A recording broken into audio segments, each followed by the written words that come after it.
Hi, I'm Shannon Pakulis, and Nick McVicker couldn't join us today, so I'm here with a good friend of mine and my favorite rugby player, Rui Ash. Thank you for joining me, Rui. Ex-rugby player, but no, it's great to be here, Shannon. Thanks for the invitation. What a wild weekend we just had, and it looks like we're going to be going into another wild weekend for the Guinness Six Nations. What's pretty surprising is the table going into round five. Wales are sitting at the top with Ireland and then France in third, and then England in fourth, and then Scotland and Italy. Mhm. So is it surprising how high Wales are in the table and how low England are? Full disclosure, I am a pretty diehard England fan, so I just in case anyone hears any bias material, but yeah, it's absolutely shocking behaviour that Wales are at the top of the table. They've played two good games, to be fair to them, but they have had two absolute shockers as well, and kind of gifted them that place. So, in reality, we kind of all expected France to be at that top of the table, and I'm sure they will be competing for the title in the next couple of weeks. But Wales being first, no one ever expected that. So, good Yeah, luck. like seeing how they did in the last Guinness Six Nations, they finished in sixth. But at the same time, in 2019, they did really well. They won the Grand Slam in 2019. So I mean, it's not surprising if you look at that, but then just comparing them to kind of how they did in autumn and like how they did in 2020, it is a bit surprising in that sense. Well, to be very fair to Wales, that even when they won the Grand Slam in 2019, they didn't win with five amazing performances. They still kind of ground out the performances. They weren't exactly amazing, but fair play, winning a Grand Slam is very, very difficult. Then moving on to the World Cup, I think Wales were a very underrated team at the World Cup, and people didn't expect them to go very far. And they put on a very good performance against South Africa in the semi-final. You could even argue that they put on a better performance against South Africa than England did in the final. Um, but stuff happens. Maybe that was their Everest, maybe. And in 2020, they only beat two teams, and I think one of them was Georgia, and I think the other one might have been Italy. So, and they had probably 15 test matches, so or close to 15 test matches. So they really are an up and down sort of team at the moment. But they found some sort of form, and you could argue they were three dodgy games. So who knows? Maybe they just rode the momentum train. They could be on the way Yeah. up again. Yeah. So from last weekend, round four, which match was the most exciting for you? Was it France versus England or was it Ireland versus Scotland? Was there Uh, one was there one that you weren't like really expecting? well, I don't think I was expecting either of the games to be as great as they were. They were both actually really fantastic, and it was a credit to the Six Nations. It kind of put the Six Nations back on the map in terms of world rugby. It's kind of been renowned for a sort of slow, boring kickfest style of game, especially in comparison to the Southern Hemisphere. But yeah, they were both incredible. But I think France v England nudges it for me. I think there's a lot less mistakes. I think there was in the Ireland Scotland game, when watching it back, there's quite a few knock-ons and that sort of thing. So the skill level was slightly higher in the France England game. Hmm. So let's talk about the first match of last weekend. That was Italy versus Wales. Of course, Wales won with 48 and Italy had 7. What is interesting with Italy is like the possession was relatively even, and that's how Italy have been throughout all of these matches. Like possession is pretty even. The only thing is Italy can't seem to finish, and it looks like they just need to be a little more consistent over 80 minutes. Um, and they haven't done this poorly in the Guinness Six Nations in a while. So what do you think Italy could do? Do they need to work on their attack? Do they need to work on the defense? Like what is it?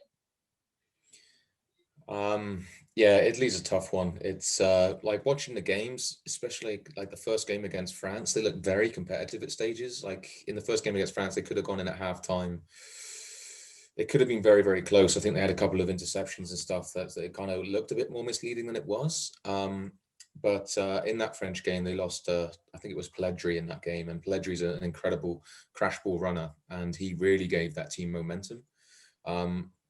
He's been injured since, and they really don't have any big strike runners at the moment. So they're not really, that they're very, very confident in passing the ball to both of the wings, but they don't really have any penetration in the midfield. So every time Ione has the ball, who I think is the left winger, he has looked incredibly dangerous. He scored a couple of great tries. Actually, I think he only scored one try because the other one got pulled back. But, Italy have a really young and exciting 9 and 10, and I think they could be competitive if they stick with the same team for a year or so. It's whether or not everyone else in the Six Nations want them there. That's the thing. Yeah. I mean, Garbisi, he's already so good. I just think with more experience, he'll get even better. So I'm hopeful for him. And then, sorry, go ahead. No, yeah, Garbisi, like, he looks great, but it's kind of he's playing with sort of an ignorance, if that makes sense. He doesn't really he's kind of a free flowing player. He just plays what's in front of him. He doesn't really care. So that's kind of how young players do play, which is great. But as soon as he starts getting a few knocks and a few injuries, because he always seems to go off injured if he notices as well, then once he gets a few significant dings, then I don't think you're going to see him as free flowing as he currently is. He'll probably play a few more percentage plays. Interesting. On the Wales side, I want to make a shout out to Justin Tipuric, who has the most passes and offloads at 30. It's good for Wales because when you can predict when a player will carry the ball, like a Scottish forward, that can become dangerous. Like, you never want the opposing team to predict what you're going to do next. So in your opinion, what has been working for Wales thus far? Like, even in the previous 3 games to the one last weekend, that their attack has been pretty sturgid. It looks pretty tough. Like, it's not been free flowing. But then this weekend against Italy, they really did hit their stride, and they put out a very strong team. They knew that they had to get the bonus points in place to compete for the title. And yeah, players like George North has just come out of the woodwork, kind of revitalized in the midfield. Jonathan Davies actually passed the ball once from 12, which is a bit of a miracle. And I think the good thing about the halfbacks for Wales right now is that they have a really, really competitive replacement players. You got Callum Sheedy, he's really, really, really pushing Dan Biggar. So these guys who have the starting shirts really have to play, otherwise they will be dropped. And they didn't disappoint on the weekend. Yeah, I'm impressed with Callum Sheedy. Every time he comes on, he seems to make a big difference for Wales. Yeah, again, he's another young player with the point to prove. Like Bristol, he plays for Bristol Bears in the English Premiership, so he might feel like a bit of an outsider into that Welsh group because he's not playing in Wales, but he's definitely, every time he's come on, he's definitely made a difference. Yeah, he's making a name for himself. So let's talk about the match, England against France. England won 23-20. So it was a very tight game. And honestly, within the first minute of the match, I thought France were going to win because of Antoine Dupont's try. England could have lost momentum right away, but they really fought for this win. It was the best England has played in a while. So what do you think was the biggest reason for this? What was the difference? That's a very good question, because I know against Wales they went down numerous points, especially in the first half, and they did bounce back from that as well. But those 2 games and also the French game was, I think, the first time we've seen the England team actually bounce back from early points. Normally they kind of go within their shell and go like, what's going on? But I think you've got to put credit down to the leadership team and to, a lot of experience. England players have an awful lot of caps. They've definitely been around the block now, and it's kind of like what everyone says, oh, it's only 0-0, but they actually believe it this time. And so they kind of went straight back out there and did the work.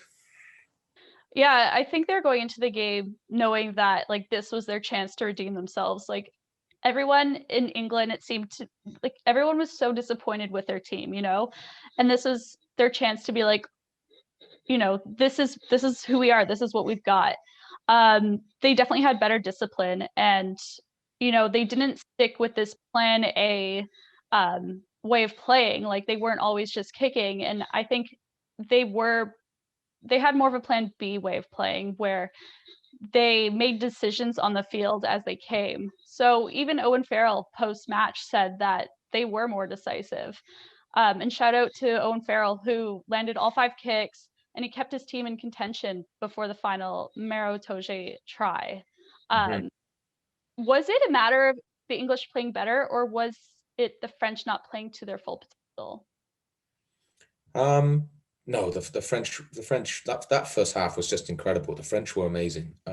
England were, I mean, and England's come back, and England like rolled the dice and really played some rugby too. The French really wanted to run the ball from everywhere, and it kind of enticed the English, especially the English backline, to do exactly the same. Yeah, you're absolutely right about Owen Farrell. He had his best game in some time. And I think he's big credit to the man in terms of showing maturity, because I don't know if many people saw it, but right at the end of the game on the 80th minute or the 81st minute, Camille Schaap put a pretty bad elbow straight into his head. And that's normally when someone like Owen Farrell just completely takes the pin out and blows up and does some silly things, starts pushing, starts screaming and shouting. But he actually kept his head, and he actually helped Camille Schaap up a little bit, and he let it go. So something like that could have really backfired, and it was in England's half, and that could have easily been, it was definitely a penalty, if not a yellow-red card for Camille Schaap, but it could have easily been a reverse penalty for Owen Farrell's reaction, and he didn't react, and that was an easily kickable point. So that was very well played from Owen Farrell. Yeah, I think that they definitely had more discipline. And speaking of that, do you think that this was a Maro Toje redemption as well? No, not at all. I think Maro Toje is the first one to get criticised in the press, and a big reason of that is because he is just an absolute mammoth of a player, like fantastic athlete. He has his head switched on. He knows what he's doing all the time. His athleticism is out of this world. It's kind of stuff that you don't regularly see from someone who is a second row. Um, Against the Wales game, I believe he got wrongfully pinged for a lot of penalties. And they were definitely sort of 50-50 decisions. And I just don't think referees are used to a player of the sort of caliber he is, and they kind of just instinctively believe he's offside when half the time he isn't.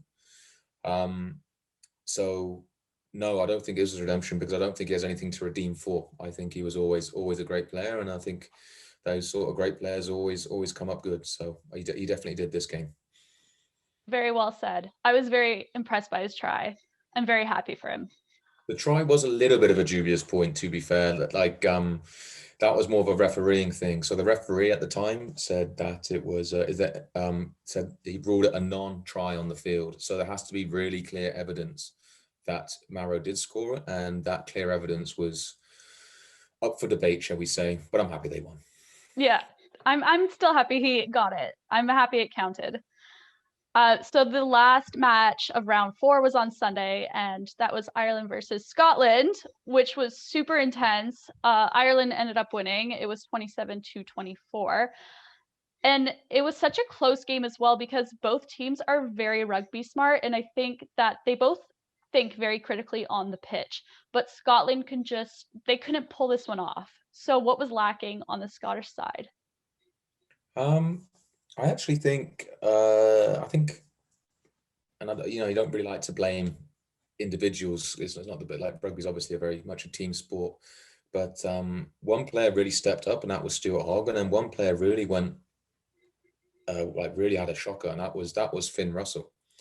And I'm not sure whether Finn was injured or something like that, but he made quite a few mistakes. That's not kind of Finn Russell-esque. Like, Finn normally lights the game up, but the show was really stolen by Stuart Hogg, and but those mistakes that Finn made were critical, and they really gave away some momentum in those mistakes. But there's also some basics that Scotland got wrong. I think they lost a lot of line out. I think Ireland realised it was something they could target, and they made a right mess of it. So they couldn't get the position all the time, and they needed on the pitch. Stuart Hogg in the squad makes speed one of their best weapons. And what's interesting is Scotland have the most minutes of possession in the Guinness Six Nations this year. And I'm honestly surprised that they aren't performing a bit better or not doing better in the Guinness Six Nations. I think it's been proven by a lot of the great teams that you kind of win the game without having the ball. If you look at the England-Scotland game, England kicked them the ball all the time. The possession stats must have been heavily in Scotland's favour.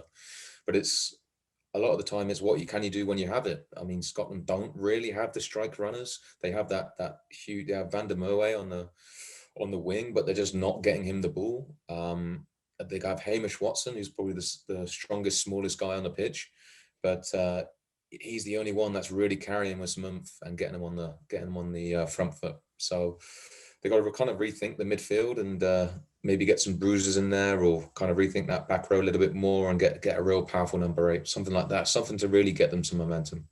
Absolutely.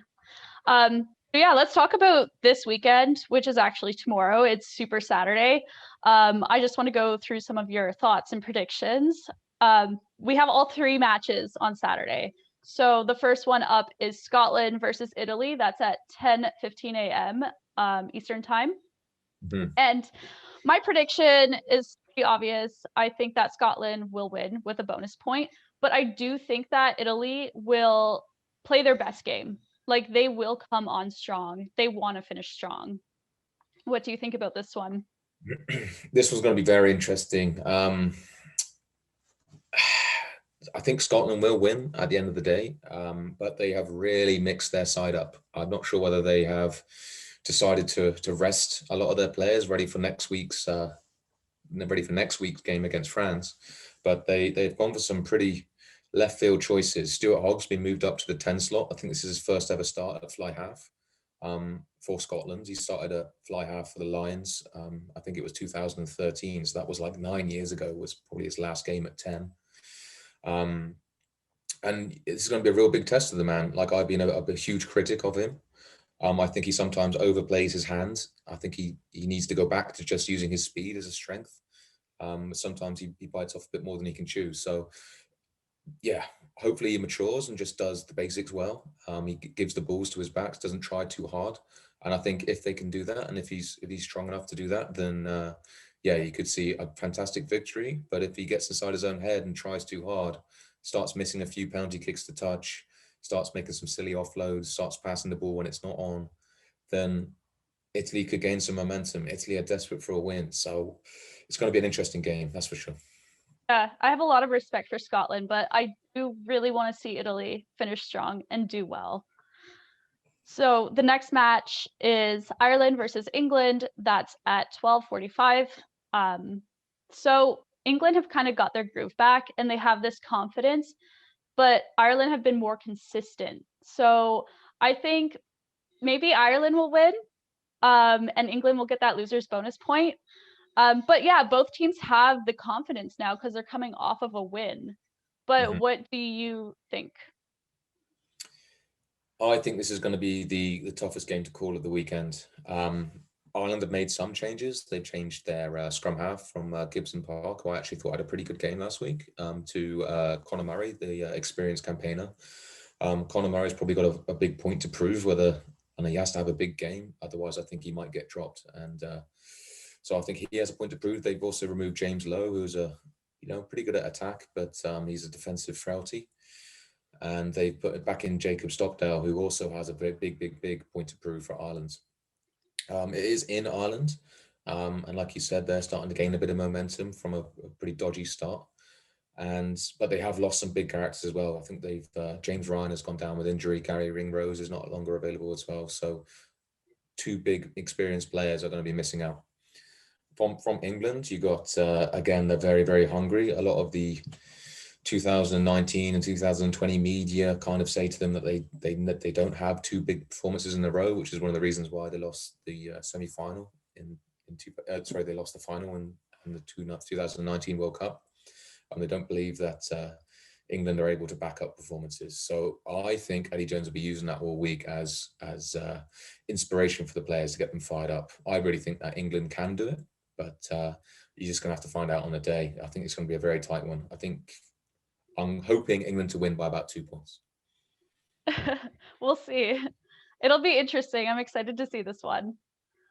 And then the last one, which I think I'm most excited for, this one is France against Wales. That's at 4 p.m. on Saturday. I think France will win, but I do kind of want Wales to get that Grand Slam. So I'm kind of torn between who I want to win and who I think will win, but I do think France might win. Um, Wales have previously won the Six Nations Grand Slams in 2005, 2008, 2012, and then 2019, but these were all on home soil. So they're actually playing away. So I don't know if being away will have a big effect on if they win or lose. Yeah, winning in France is always very, very difficult. I think you'll find that most teams have a pretty poor record in France, or the Six Nations teams, I should say. It can be a very hostile pitch to play on. I don't think it will be too hostile because I don't think there's going to be many people in the stands, probably none, many fans in. But you know what? Wales have always been a really good momentum team. Whenever they've been in Grand Slam positions, they convert pretty well. And no matter how potentially difficult some of those 4 wins have come about, they're still on for a Grand Slam. So anything can really happen. They've got the experienced players that can make it happen. But I personally feel that this is going to be a game too far for Wales. I don't think they have the ability to beat a fantastic French team. Yeah, I do agree with you, but I do want to see them get that Grand Slam because they were kind of like the underdogs coming into this year. Of course, they're not now, but they were. And if they do get that Grand Slam, this will be Alun Wyn Jones' 4th Six Nations Grand Slam. Like, that's really impressive. Yeah, I read somewhere that that's kind of like more than England and Ireland combined since the Six Nations era. So the guy's a hell of a player. Like, I think he was, like, look at some of the Lions tours that he's been on, 2009, 2013. He was just absolutely out of this park in terms of athleticism, and just what things he was doing on the pitch was pretty special. I think now he's gone back into his shell a little bit in terms of the athleticness. I think that hurts most people when they come into their mid-30s. But he's clearly the leader that Wales desperately need right now. So it'd be good to see if they rally around for one last show for him. Yeah, definitely. Well, I think that's it for us today, unless there's anything else you want to add. Not too much. It's we should quickly talk about CJ Stander. Is his last Ireland.